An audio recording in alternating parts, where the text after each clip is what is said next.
é inevitável deixar de perguntar isso. Domingo nós vimos aqui uma postura, até o mesmo placar, mas uma postura totalmente diferente, um ânimo totalmente diferente. Não só de vocês, mas das arquibancadas também. Como explicar essa mudança de comportamento, essa mudança de postura, de atitude e até de rendimento também, número de finalizações, número de chances criadas, com uma mudança no comando técnico? O que você teria para falar e para justificar também sobre essa mudança? Obrigado. Eu acho que quando acontece uma mudança, principalmente de treinador, que é uma coisa que acontece no futebol, porque a gente sabe como é difícil você trocar no meio da temporada todos os jogadores ou alguns jogadores e aí acaba se trocando o técnico, mas longe de ser só a culpa dele, acho que a culpa dos resultados são de todos os jogadores também, cada um tem sua parcela de culpa nas derrotas que a gente teve, nas eliminações que a gente teve, então acho que esse reflexo ficou muito claro no domingo, que as pessoas não estavam contentes com o trabalho de todos. E quando há essa mudança, há essa reflexão, acho, de todos os jogadores, de que também se sentem culpados pelos fracassos que a gente teve, né? Lógico, como eu disse, o culpado quem acaba saindo acaba sendo sempre o treinador, mas acho que todos ficam reflexivos em relação a isso e aí procuram dar uma resposta no jogo seguinte, né? E acho que isso acabou acontecendo hoje. Além do que, a gente quer buscar de volta a confiança da torcida em cima do nosso elenco e acho que isso a gente conseguiu demonstrar hoje durante os 90 minutos. Lógico que a intensidade em algum momento deu uma baixada, porque também é difícil você manter um jogo de semifinal de campeonato de Copa do Brasil lá em cima sempre, né? Então, mas acho que a gente controlou bem o jogo, sofreu pouco atrás, lógico que teve algumas bolas na trave ali, principalmente a do Romero, mas a gente cedeu poucas chances para ele, conseguiu controlar o jogo e criar muitas situações, podíamos até ter saído com um resultado melhor aqui. Léo, na reta final do trabalho do Tite, um dos pontos em que ele foi muito questionado foi depois da primeira partida contra o Peñarol, na qual você não foi escalado como titular, e ele acabou dizendo na entrevista coletiva que você não se sentia confortável para fazer essa função. E acho que era um tema que já tinha sido amplamente debatido aqui, eu me lembro até de você falar para a gente 2 onamistas antes que a palavra improviso não cabia mais. Queria saber como é que foi esse fim ali de relação e essa situação, e também o que o Felipe conversou com você. Você volta a jogar como zagueiro com o Felipe, hoje foi uma das mudanças no time. Queria que você falasse um pouco sobre as 2 situações. Bom, com ele eu acompanhei toda a repercussão que deu. Acho que talvez ele não tenha se expressado da maneira como ele queria na coletiva e acho que acabou criando isso, como se eu não quisesse jogar na posição. Mas nunca houve, e sempre houve uma relação e uma conversa muito clara minha com ele sobre isso, de que lá no início realmente eu não estava me sentindo tão confortável, como eu até falei aqui em algumas entrevistas, que eu não estava tocando tanto na bola, não estava participando tanto, não estava me encontrando ali, e fui evoluindo, e tanto que tive até uma sequência um pouco antes do jogo do Peñarol, como volante, estava tudo bem. Acho que foi talvez uma falha de comunicação dele, se expressou talvez não corretamente, mas a minha relação com ele sempre foi muito tranquila. Eu sempre falei, ele foi talvez se ele não tivesse aqui, talvez eu não estivesse aqui no Flamengo também. Ele fez uma força muito grande para eu estar aqui, então sou muito grato a ele e não tem nenhum problema. Léo, você repetir a atuação do primeiro tempo? E sobre o Felipe, não houve nenhuma conversa sobre volante ou zagueiro, simplesmente ele nessa optou por que eu jogasse de zagueiro, então é isso, não tive nenhuma conversa sobre isso ainda. Se repetir a atuação do primeiro tempo, você diria que o Flamengo está bem encaminhado para a final da Copa do Brasil, e qual foi o papo de vestiário que mudou a intensidade do time, da era do Tite para o Felipe Luiz? Acredito que do jogo inteiro, eu não acho que no segundo tempo nós fomos mal, criamos oportunidades no segundo tempo também. É que no primeiro tempo a gente imprimiu um ritmo já mais alto, mas acho que no segundo tempo a gente conseguiu controlar o jogo e criar chances de formas diferentes, né? Mas é um outro jogo lá, a gente sabe que eles também vão se preparar de uma forma diferente, vão jogar de uma forma diferente por estar em casa. Então a gente... Léo, boa noite, tudo bem? Boa noite.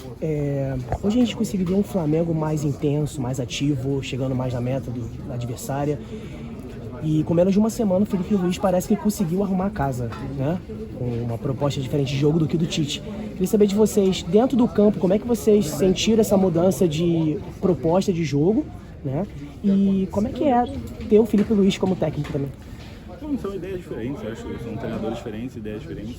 Não existe certo ou errado no futebol, né? Lógico que quando os resultados não acontecem, as pessoas colocam como errado, mas em outros momentos o Tite fez um grande trabalho na seleção também, e aí foi certo, né? Então, acho que em algum momento não deu certo, as coisas foi optado por mudar, como eu falei, a culpa não é só dele, a culpa é de todos os jogadores também, acho que a gente tem que assumir essa responsabilidade.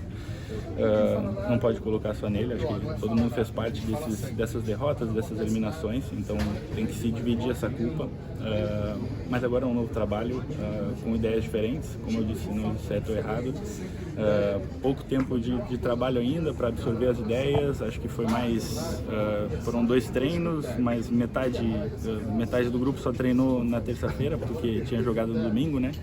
Então foi muito em vídeo, muita imagem, muito Felipe falando, acho que ainda é pouco para falar, mas é um bom começo de trabalho, né? Uma boa vitória, acho que ele falou ali que se sentiu orgulhoso já pela gente conseguir colocar muitas coisas que ele falou com a gente, que ele gostaria que a gente colocasse em campo, então feliz por conseguir a vitória desse jeito, agora é trabalhar, tem mais um jogo contra o Bahia, depois uma data FIFA que talvez tenha mais tempo para que ele possa colocar as ideias, a gente absorver ainda mais, e trabalhar com ele tem sido diferente, apesar de eu não ter jogado com ele aqui como muitos, mas tinha enfrentado ele algumas vezes já, tinha conversado com ele já quando ele estava de treinador do Sub-20, então é um cara que é um ídolo do clube, é uma referência aí, não só como jogador, mas também como pessoa, né? A gente vê as entrevistas dele sempre com muito conteúdo, já tinha visto algumas entrevistas dele e está sendo um prazer e um orgulho ser comandado por ele agora. Léo, aqui rapidinho.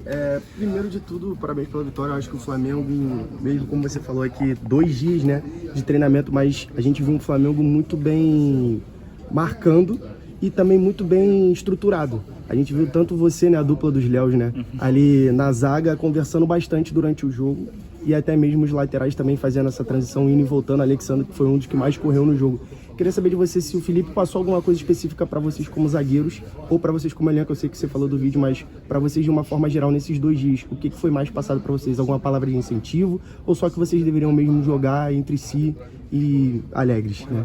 Não, ele, como eu disse, foi um pouco tempo ainda para ele colocar as ideias, mas como a gente tem um time com muita inteligência, a gente conseguiu absorver, acho que apenas com vídeos e em pouco tempo, em poucos treinos, mas acho que vai dar muitos frutos positivos nesse final de temporada, e que ele fique ano que vem também e possa dar continuidade no trabalho que parece ser muito bom, mas ele procurou dar muita força e muita confiança pra gente, acho que é o que vinha faltando no último jogo, principalmente depois da eliminação. Acho que sempre depois de uma eliminação como foi a nossa, todos os jogadores perdem um pouquinho de confiança, e talvez até foi o que aconteceu aqui no jogo contra o Atlético, de muitos erros de passe que a gente não está acostumado.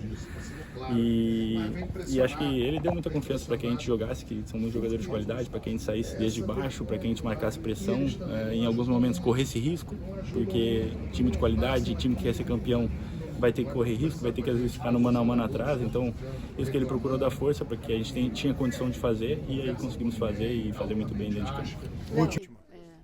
Boa noite, parabéns pela vitória. Queria saber qual foi a conversa do Felipe Luiz com você, jogador que já estava habituado a jogar no meio, você já tinha falado sobre isso, mas agora com ele você volta para a zaga. Qual foi essa conversa e como você se sentiu voltando a atuar como zagueiro? Bom, pior que sim, nem teve muita conversa em relação a isso. Foi mais ele procurando orientar todo mundo durante os treinos, para que todo mundo em sua posição soubesse o que ele pretende e o que ele gosta que a posição faça. E desde o início eu já estava como zagueiro, então só fiz o treino de terça-feira, o treino de segunda eu ainda estava na recuperação, por conta que tinha jogado no domingo. Na terça-feira já meio que montou o time ali para o jogo de hoje, então não teve uma fala muito individual em relação a se eu ia jogar de volante, se eu ia jogar de zagueiro.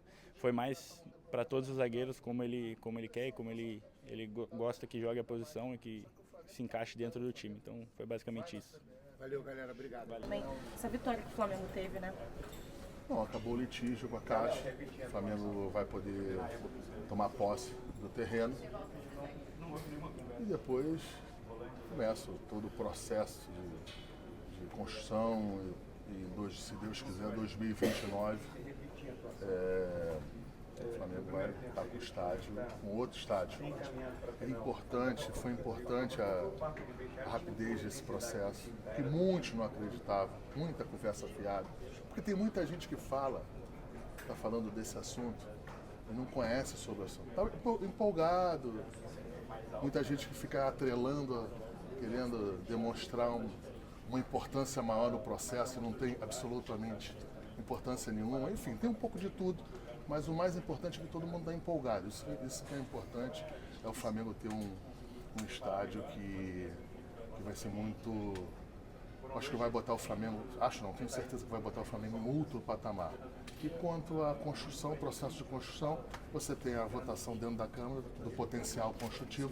Eu sou o presidente de 2 comissões dentro da casa importantíssimas. Posso assegurar que vai passar, que os vereadores estão propensos a isso. E mais do que isso, já está conversado para que todo o processo do Flamengo não tenha muita alteração. O Flamengo vai ter exatamente o estádio que necessita e que quer quando tiver a votação da Câmara dos Vereadores. Pode falar só sobre a atuação também da arbitragem, porque o YouTube Proposta diferente de jogo do que do Tite. Não aguento mais. Ontem eu falei o que ia acontecer. Então, a gente vai pegando, por mais que eu não seja tão velho, mas a gente tem um pouquinho de experiência. Foi isso que aconteceu. É pressão, é problema com logística do Corinthians, é problema, miam pra caramba, ficam chorando. Aí o que acontece? Vem todo mundo pressionado pra cá e é essa arbitragem aí. Mas isso não é feio pro Flamengo, não é feio só pro futebol, não é feio pro futebol brasileiro. Entendeu? Estão botando o futebol brasileiro no norte, vergonhoso em relação à arbitragem. Só que ninguém fala nada e o pior, não é falar nada, a gente fala sempre, mas não acontece nada. Semana que vem tem mais jogo com o mesmo juiz e com as mesmas tipos de faltas diferentes, sem critério. Porque a pior coisa do mundo é você, na arbitragem, começar a perder os critérios. Que errar e acertar, você tem que às vezes. Isso acontece. Agora, perder critério é muito ruim. E foi isso que aconteceu. Mas não adianta ficar falando, que graças a Deus eu estou falando aqui em cima de uma vitória do Flamengo. Porque também se você fala em cima de derrota, ou de um empate, que seria muito ruim para o Flamengo, você começa, quer choro, quer desculpa, quer terceirizar os problemas, mas não é, a arbitragem é vergonhosa, ninguém aguenta mais e eu não sei onde é que vai parar. Vai parar em algum lugar, mas não sei.